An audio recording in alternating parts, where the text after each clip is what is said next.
종목 모니터입니다. 오늘 이 시간은 동양증권 금융센터 삼성역 지점의 박세신 대리 함께합니다. 대리님 안녕하세요. 네, 안녕하십니까. 네, 오늘 사실 대부분 업종이 오르고 있고 그 안에서도 종목별로 크게 엇갈리는 흐름은 눈에 띄지 않습니다. 하지만 앞서 이제 확인해봤듯이 장 초반부터 건설주의 흐름이 강했다는 부분 의미 부여할 수 있는 건지 좀 판단 궁금해지는데요. 대리님 어떻게 보세요? 예, 기관 외국인이 현재까지 동반 매수를 기록하고 있는 종목들 중에 현대건설이 눈에 띄고 있는데요. 현대건설 비롯해서 GS건설, 대림산업 등 건설주들이 지난주부터 좋은 모습을 보이고 있습니다.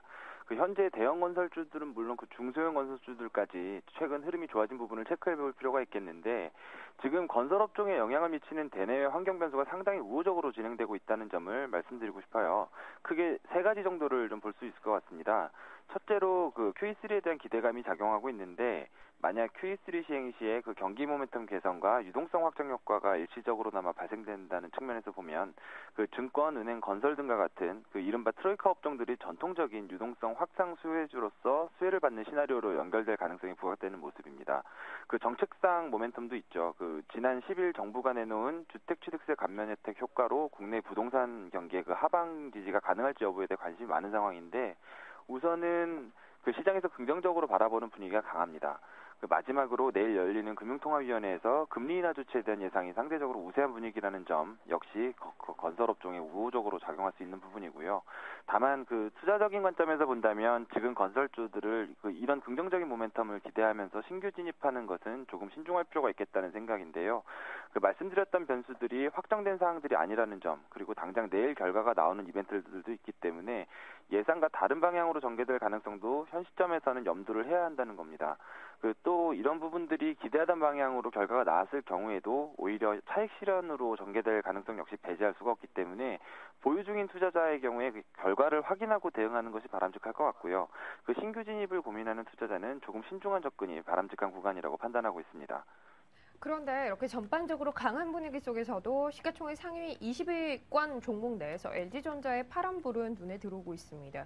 이 시각 현재 유일하게 하락하는 종목이네요. 수급도 외국인 기관 모두 좋지 않고요. 어떻게 읽으세요? 네, 지난달부터 삼성전자의 소송 이슈가 진행되는 동안에 LG전자가 대한투자로 많이 부각을 받는 모습을 보여왔는데, 금일 큰 폭의 시장 상승이 진행되고 있음에도 불구하고 LG전자뿐만 아니라 LG그룹 전반적으로 주가와 수급 모두 좀 약세를 보이고 있습니다.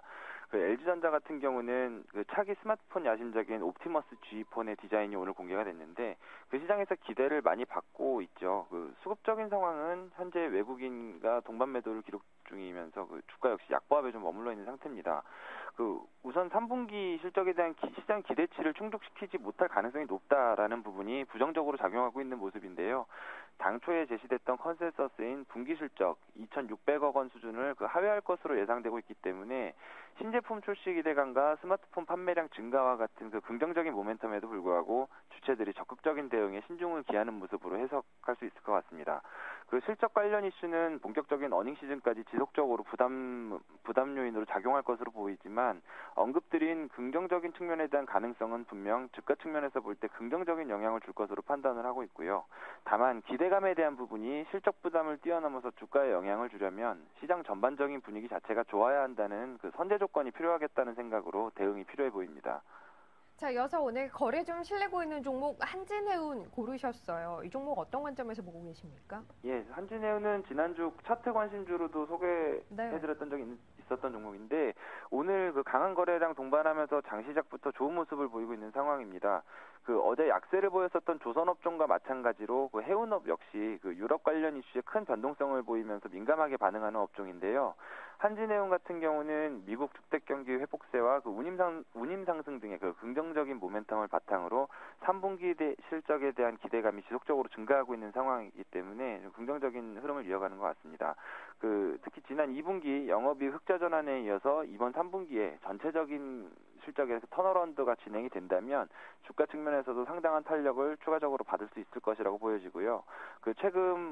최근에 보험과 투신권을 중심으로 강한 기관 매수세가 연일 유입되고 있다는 점에서도 상당히 긍정적인 흐름 만들어가고 있다 할 수 있겠습니다. 네, 마지막으로 관심 가져볼 만한 종목 하나 골라볼게요. 차트 관심주 어떤 거 보십니까? 예, 그 로보스타라는 종목 준비해봤습니다. 네. 조금 그 생소한 종목이라고 생각하는 분들도 계실 텐데요. 그 로보스타는 시가총액 규모는 작지만 그 제조용 산업 로봇 분야에서 국내 1위 점유율을 가진 업체입니다. 그 작년 10월경에 상장했기 때문에 아직 기술적인 데이터가 충분히 누적되어 있지는 않지만 현재 구간에서는 대응을 고민할 만한 시점이라는 생각인데요. 그 주요 납품처인 현대차그룹과 삼성전자 등의 그 대기업 공장 이전 그리고 설비 투자가 지연되었었던 부분이 좀 있었고요. 특히 그 모멘텀으로 부각됐었던 아몰레드 공정에서의 제조 로봇 확대 적용이 예상보다 속도를 내지 못하면서 그 지난 4월부터 단기 고점 형성 이후에 약 5개월간 하락 국면이 진행됐던 부분을 확인할 수 있습니다. 하지만 그 최근 해당 기간 동안에 만들었었던 추세 바닥권에서 이탈하라는 움직임이 보이고 있는데 그 정부의 로봇 수출 장려 정책과 같은 그 정책적 모멘텀을 바탕으로 동종 기업들의 전반적인 주가 흐름이 좋아졌다는 부분 역시 주목할 필요가 있거든요. 기술적으로는 하락 구간 진행되는 과정에서 처음으로 그 10일 단기 이동 평균선이 중기 이동 평균선인 60일선을 상향 돌파하는 골든 크로스를 바닥권에서 발생시키는 모습을 확인시켜줬기 때문에 추세 전환의 신호로 작용할 가능성을 주목할 필요가 있어 보이고요. 유진 로봇과 같은 동종 기업의 추세 전환 여부 등을 참고하여서 대응한다면 좋은 흐름을 좀 따라갈 수 있지 않을까 판단하고 있습니다. 네, 알겠습니다. 오늘 종목 모니터는 동양증권 금융센터 삼성역 지점의 박세진 대리 함께했습니다. 고맙습니다. 예, 고맙습니다. 네.